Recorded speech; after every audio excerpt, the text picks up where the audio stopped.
বরিশালে নিরামিষ রান্না করার জন্য ওল কেটে নিলাম, মূলো কেটে নিলাম, বরবটি কেটে নিলাম। এই দেখুন সব সবজি কাটা হয়ে গেছে। হলুদ দিয়ে ভাপিয়ে নিলাম। এই ভাপিয়ে নিলে কি হয়, ওলটার কালো কালোও হয় না। এবার এই জলটা ফেলে দেবো, এই যে ওলের জলটা ছেঁকে ফেলে দিচ্ছি। দেখেছো, হলুদটা দেওয়ার জন্য আর কালো কালো হবে না ওলটা। এই দেখো জলটা ফুটে উঠেছে। এবার এই নুন দিয়ে দিলাম, এই যে হলুদ দিলাম, আবার তেজপাতাটা একদম পুড়িয়ে দেবো। এই যে ওলটা দেই, ওলটা কেন না একটু শক্ত, ঠিক আছে। এই যে ঢেকে দিলাম। এরপরে এই যে মূলো ভাজাটা রয়েছে এটা দিয়ে দেবো।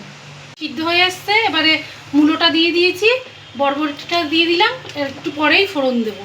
এইটা হচ্ছে লঙ্কা, এই একটুখানি জিরে, আর একটুখানি দেব রাঁধুনি। হয়ে গেছে রে, শুধু ধনেপাতাটা দিয়েই নামিয়ে দেবো। বরিশালের আমার দিদিমার হাতের রান্না আমার মা শিখেছে, আমি আমার মায়ের কাছ থেকে শিখেছি।